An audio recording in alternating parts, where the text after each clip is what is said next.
Hi, I'm Alex Garcia, and thanks for joining us here at NTWC Live. It is a team effort between Bill Reed, Tim Smith, and I. We'd like to say thank you to a few groups that helped make this possible. It's USAA, South Padre Island Convention and Tourist Bureau, the Weather Company, and the Weather Boy. And now, here's Tim Smith.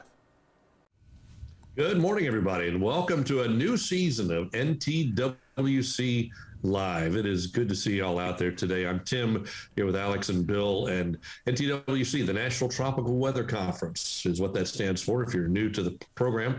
And we've been doing this for a long time, and we're back for a new season. At NTWC, the National Tropical Weather Conference, of course, happened in person this year for the first time in a couple of years. We're so glad to see so many of you out there joining us, and a few of you that joined us virtually as well. But we're glad to be back for another season of these Wednesday morning meetings where we talk hurricane preparedness, hurricane safety, hurricane research, everything hurricane we can think of. We want to say a big thank you this morning to all of the folks who make this a possibility. USAA, my gosh, they've been a part of this program for so long, and we just appreciate all that they do. South Padre Island Convention and Visitors Bureau, the host for the National Tropical Weather Conference, will be back again in 2023. Look forward to many of you joining us there. The Weather Company, part of what we do, Black Magic Design, all folks that make these events a possibility. And we've got a big slate coming up in the next few weeks and months, and we hope you'll be with us each and every Wednesday morning. Of course, they're recorded. You can watch them later if you'd like. And it wouldn't be possible without the man, the former director of the National Hurricane Center, who's back with us again this year. So please welcome, good morning, Mr. Bill Reed. Good morning, Bill. Hey, Tim and everybody online. Good to be here. I just got back from New Mexico, where I experienced a 100-degree temperature dew point spread one day. So, that'll dry you out in a hurry. We're going to talk a little bit about what's going on in the tropics and a quick glance at why the season is expected to be active. We had a guest speaker from USAA, Rebecca Nelson, but she had something come up. We're going to try to get her in on a later show as we come on in. So I'll take us to the weather and see what happens here. Yeah, we missed Rebecca Nelson. She was scheduled to be here, but like I said, had something come up. We'll get her back, though. We're anxious to hear what she has to say about the insurance industry. All right, take it away. I like that, Bill. That's a good graphic. So yeah, it's that we're going to permanently ensconce this. We're going to set a record for no storms. Yeah. That might make this show kind of boring this summer. But, you know. Hey. Now, if you believe that, you would believe me if I told you the stocks went up 1,000 points this morning. There you go. Same goes in the Eastern Pacific. It's not anything expected in the next 5 days. It's officially in the season in the Eastern Pacific, but not officially yet in the Atlantic. They started issuing those earlier after I think 7 of the last 8 years we've had a May storm, so it kind of makes sense to do that. Satellite view of the whole planet from our side of the world goes on a couple of things to be noted here. This area of interest, actually, a lot of chatter over what the GFS model has been trying to gin up on it there, but it's actually quite a bit of convection and moisture centered just around the southern part of Central America, with some of the convection offshore of in the Pacific and another large ball here in the Southwest Atlantic. You can see the outflow is at least marginal there. There's still all the talk about no chance because of wind shear, but at least in the Western Caribbean for the next several days, wind shear is not going to be all that strong, and obviously there's moisture, so it does bear keeping an eye on. GFS, as I'll show you in a minute, kind of backed off last night on its big hurricane in the Gulf thing, which is fine by us. Westerlies lingering subtropical jet across Mexico into the Gulf and out into the Atlantic. Another period of westerlies way out here in the open Atlantic, and then the main jet stream has real active weather pattern with severe weather and even some snow in the higher elevations still as it crosses northern tier states and southern Canada. This is a visible image of the same area, basically, and you can see all the deep convection, of course, down here. But the other feature you can see is the dust. Big surge of Saharan dust came off towards the end of last week, came off the coast of Africa and is now overspreading the eastern Caribbean. In a moment, I'll show you what the models think of that.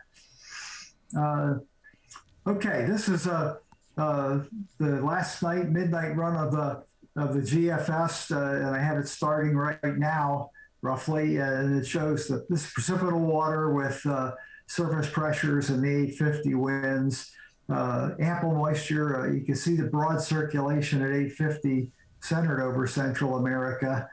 And we'll just sort of step through this. It keeps it down there. And this was a week or so ago. We were, if you look back at that, by this time Sunday morning, there was supposed to be a hurricane off of Belize. Well, there is a bit of a lowish pressure, but it's still over land. The big trough and the lowish pressures are staying over Central America and southern Mexico at this time. And the dry air from the dust is embedded in has made its presence felt across much of the Caribbean. So the moisture is confined now to areas near Central America and Mexico. And we step forward on that. It actually tries to develop a low, but again, it's mostly over land. And now it doesn't look like it wants to do anything with it relative to the Caribbean or Gulf of Mexico. And it's consistent with the European. I don't go past the 240 hours. So if you want to take it into fantasy land and go out to the full 384, be my guest. But well, Bill, you know, somebody's going to post the 384 on Facebook sometime today and say, "Yeah, see, I told you, it's still out there," and that's what's scary. That's. But go ahead. Yeah, I think though the word's gotten out. I don't get too many of my friends anymore asking, "Is this real?" I think I've convinced them that if you haven't heard from me, it's probably not real, or I'm dead. There you go. There you go. There you go. This is the European at this. Oh, it went back to the wrong one. There's a whole lot of new stuff on the tropical tidbits model-wise now. I'm just learning how to use them, so we'll get down here. Whoops. Here we go. Whoop. Why did it do that? There we go. Okay. We'll get out to follow it. It's even drier and a little farther to the left or west than the GFS was, and it eventually tries to gin something up again, very close to land, but in the Eastern Pacific sometime next week. And the moisture from all that finally gets up into Texas. Maybe it'll help our rain chances next week. But again, nothing is shown in the 10-day outlook of anything developing in the Gulf at this time. So remains to be seen. I think we'll stick with what the Hurricane Center put out. Just a reminder, we're now at this time of year, there's ample warm water. Anything in the oranges, yellows, and browns is warm enough to support a tropical cyclone. And up the Gulf Stream and north of the Bahamas, it's ample warmth to support a subtropical cyclone. So that's why we look at this part of the globe for one of the reasons for what's going to happen there. The Eastern Pacific, one of the reasons they start early is their warmer water. It's a large pool of 30 plus C water out there right now. What else was I going to show you? Okay, if those that follow the El Nino La Nina thing, this product comes out every month around the middle of the month, and it's been trending stronger into the La Nina world for the last 3 months. 3 months, or in March when I was looking at this, there was about equal chances of being neutral or La Nina, and at least some chance of it being El Nino at the peak of the season, August, September, October. But now it's evolved to where it's almost 60% probabilities of staying in La Nina versus 30-something% for neutral, and negligible amount on an El Nino. So the predictions that Dr. Phil gave us back in April are getting support from the trends in the models. We're getting closer to where the climate people are more confident in the forecast for El Nino, La Nina as we approach summer in there. And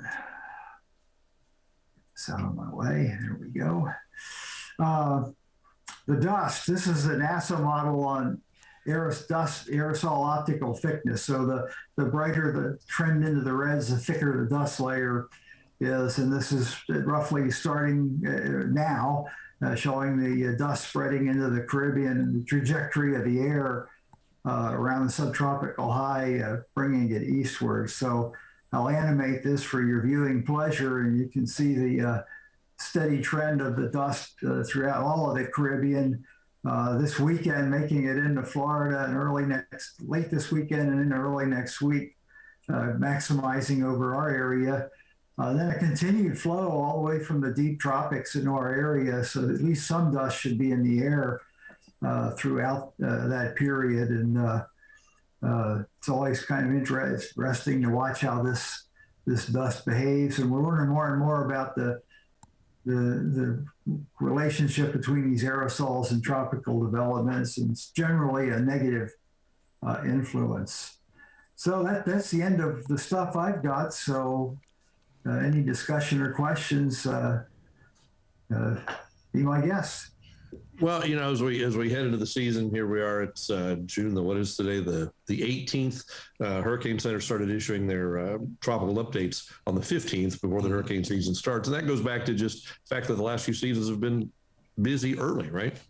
Right. Now that we're issuing the outlooks earlier, they'll stop farming then. That's the way that works. Yeah, there's been a trend, it seems like, with temperatures changing up, particularly in the Atlantic. You see the cooling and then the changing systems there. But we do know there's a little bit of a cycle. We call that the AMO. Can you explain that for some of the folks that are kind of watching that are newbies to all of this? The Atlantic Meridional Oscillation, I think Dr. Gray was one of the scientists that coined that phrase quite a while ago now. But it's an oceanographic with feedback to the atmosphere phenomena that cycles over a period of decades, with being a warm cycle and a cold cycle. And the cold cycle, tropical Atlantic will trend towards slightly cooler than the long-term average, and the warm cycle slightly warmer. And the activity of the seasons follows that. When it's warmer like it is now, we get a lot of active seasons. When it's cooler, you get less. We're 25 or 27. I forgot which year we declared it started. We're 20 some years into the warm cycle. So somewhere down the road, maybe a cool cycle will be on our doorstep. Yeah, until then, looks like everything is going to be active. NOAA's coming out with their hurricane seasonal forecasts, and I'm thinking it'll probably be pretty similar to what Dr. Klotzbach says.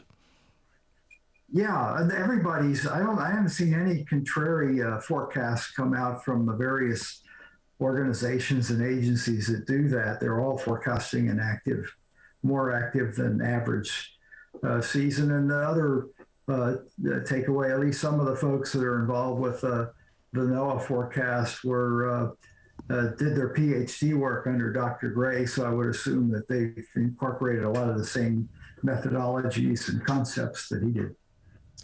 And Phil will be back on here on June the 16th. Dr. Phil Klotzbach will be with us to talk about his update to the update to the update. So we'll see where he's headed based on the new information that's coming in as we head into the season, into the beginning of the season. There's all the indicators that change or may not change as we get close. Yeah, the only thing I saw really different from last year, it's not a lot different, is the anomaly in the ocean temperatures right now. The part of the Western Caribbean and most of the Gulf are running warmer than normal. The Southwest Atlantic through the main development region are all running about average right now.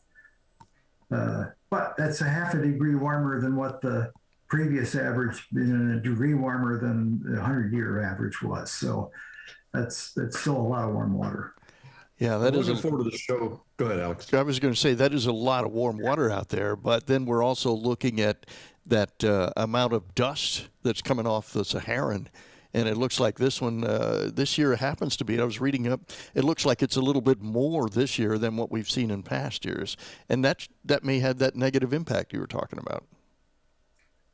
Yeah, it tends to from I think what we heard from our speaker last year, it tends to be at its strongest in the May, June, July timeframe, and then the gradients drop as a subtropical high migrates north, and you don't get nearly as much dust in the August, September, October part of the season. I'm looking forward to Chris Lancy and Tom Knutson. They're going to be here on July the 6th.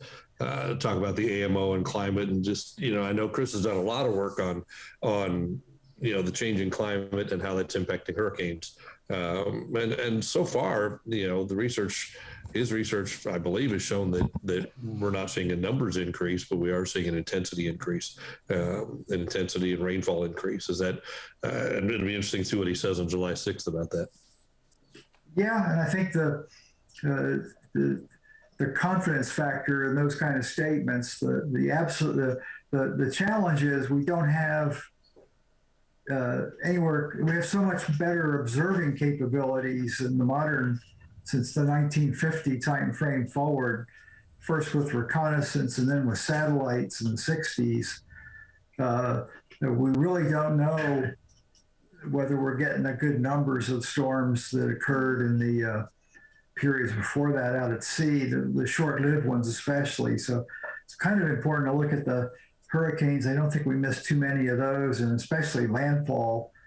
And there's no trend, as they pointed out in their recent article, in the landfall of the hurricanes. Well, we got some great shows coming up, and again, we'd scheduled Rebecca Nelson for today from USAA, and we'll get her back on because we do want to talk about insurance preps and doing your insurance checkup for everybody that's on. And Tim Marshall's watching this morning. Good morning, Tim. Good to see you. Thanks for being part of the program today. Next week, Mark Sutton's going to be here, and Hal Needham as well. And we're going to talk about the seasonal forecast. We're going to talk about hurricane prep in general. Those guys have been on the front lines for the last few years and doing some amazing work. Mark Sudduth has been putting instruments in front of the hurricanes, and Hal has been setting up in front of the hurricanes and coming back with some great info that I think, in the future, these guys are going to be in textbooks as guys that have really been in the forefront of doing some serious research on the front lines. Yeah, they're kind of pioneering ways to do the data gathering remotely, and I think the economy of scale, more people pick up on that, we might get a nice system in place to capture all the storms and not just ones of opportunity down the road. Well, it's interesting because we go back to the storm in Louisiana that they said it wasn't, the unsurvivable storm surge and where the population center was, they didn't get that, but they did get that just a few miles down the road. And if you don't have observations there, it's like if something went in between me and you, Bill, between Brownsville and Corpus Christi, let's say, into the King Ranch, they could have a 30-foot storm surge. Nobody know it because there's nothing there. But those guys will get instruments out there one way or another. We'll find out. Yeah. Well, knowing Sudduth, he'd probably try to put a camera and a sensor on the leg of a Santa Gertrudis cattle. You do know Mark. Yes, absolutely. Yeah. So they'll be here next week. The week after that, Leslie Chapman Henderson from Flash and Eris Papadopoulos are going to be here to talk about building resilient homes. I think, Florida's got a pretty good building code, but the rest of us, I'm not so sure. Like I know Cameron County here, South Texas, building code is nowhere close to Florida's building code. And that's the case along a lot of the coast. Yeah, there's pockets of success. Hurricane Sally, just very agonizingly slowly made landfall in the Florida Panhandle, Southern Alabama area. There's a community in coastal county of Alabama, I think it's Baldwin, but I'm not sure, has a whole neighborhood where a builder there followed the practices of fortified homes. And at the conference that Leslie's organization had last year, they gave a talk, and the same neighborhood had other houses that were just built to the building code. Fortified homes are code plus. And you couldn't tell the storm had even come through where the fortified homes were. yet there was a lot of damage, not so much big structure because it wasn't that strong a wind, but a lot of so-called superficial damage. It all adds up. It's costly, and if you can prevent that from happening, it makes it better for everyone involved living on the coast. Well, the point that Leslie makes in every presentation, I think, is that the building code is the bare minimum, and yes, in certain places it's pretty good code, but in certain places it's not. And it's the bare minimum. Would you be happy with that in your car? The bare minimum safety requirements, and you're driving down the I-45, or do you want something a little better? Yeah, you really want to ride out a hurricane if you're in a manufactured home that's resting on cinder blocks. Exactly. So that's going to be another good presentation. The week after that, Dr. Frank Marks is with us. Research update from NOAA HRD. He was at the conference. What's he going to talk about, Alex? Do you know what his focus is? Not at the moment. We're still working that one out here. So it should be good because he was really interesting here. And then FEMA, Mike Builder will be here, and that's going to be fun. I think as much fun as talking about hurricanes can be. On June the 15th, he's going to talk about Hurricane Agnes. And it seems like we all have memories of Agnes for one reason or another. Bill, you remember it. You were kind of in the thick of that, were you not? I was on the, that was my first year in the Navy, and the Navy had a Hurricane Hunter Squadron then, and I was on the first official flight we used. P3 had been tested for a couple of years of flying. It was the first official flight the squadron had in a P3 in the Agnes as it was refarming off the mid-Atlantic coast. And I grew up in Delaware, so we're flying up and down the beaches, and I'm saying, well, look at that, I was there. And he couldn't believe it. That was just an amazing storm. So you're saying, I can see my house from here. You're saying that on the Hurricane Hunter. That's not a good sign. No, our house was well inland in the northern part of the state, but the beach resorts where we all went, I knew what I was looking at. We were that close. Wow. And we talked earlier that Lock Haven, Pennsylvania is right on the Susquehanna, right there in the center part of the state. And my brother got married right about half a block from the river the year before, and the year after, all that was ruined. I mean, the flooding was so significant. And a picture that he posted that George posted, was not George, but Mike posted from downtown Lock Haven. That's where my sister-in-law's family lived. They lived a block behind where that picture was taken, in a 3-story downtown store. They lived in an apartment on the 3rd floor, and they went fishing out their window because the water was about, I don't know, 10, 15 feet deep on the street. So that'll be an interesting presentation, I think. So we've got a lot of good stuff coming up, guys. I think it's going to be a good summer of NTWC Live. I'm looking forward to it.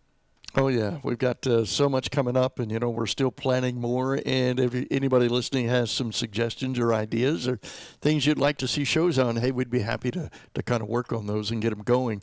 Our primary audience is for broadcast meteorologists and for emergency managers, and those are kind of interested in hurricanes. But we do know there's a general public out there that really wants to know some information. So if there's anything that we can do for you, just send us an email, send us a little note there, put it in the chat on our Facebook and Twitter pages, and we'll be happy to work on it for you. Yeah, we'll try to dig a little deeper than what you see on our evening news broadcast. We only got 3 minutes on TV here. We can go an hour. So we're again trying to educate the educators, but also anybody that wants to listen. If you just have a little deeper interest in what we're talking about on TV, by all means, listen in and submit your questions. And we appreciate everybody who's done that the last two years. This is now the 3rd year of this, guys. 3 years of this. Yeah, we're into 3 years of doing this stuff, which is really good. We've had some good response. And what's really interesting is that when we go back and look at some of the analytics, we're a global program. We're in 61 countries. Where people are listening or either watching us in 61 countries now. So there's great interest. And again, you always, and in these days of social meteorologists, you do need a trusted source. And you're looking at them right here. Bill Reed there, the most trusted source of us sitting here. So if you want to know about something about hurricanes, come to this show. This is where we'll have it for you. Yeah, like Bill said, if we're not talking about it, don't worry about it. Exactly. If we're not really saying much, there's so much junk out there now, and it's just it's detrimental to the preparation community in general. If you see these posts, that the irresponsible posts, and people cancel plans because of somebody posted the 3-week GFS. And they cancel plans because of it, because somebody posted it, and it's not going to come true. It's not. Well, and just from the perspective of your guys' profession, you say you only have 2 or 3 minutes to cover the weather. If you have to waste a minute of it stamping out a rumor that showed up on the web and whatnot, that's 1 minute less that you have to talk about real weather effects that people may be interested in. Absolutely true. Absolutely true. Well, guys, I think that's our first show for today. All right. And we've got some interesting shows, again, as Tim had mentioned, coming up.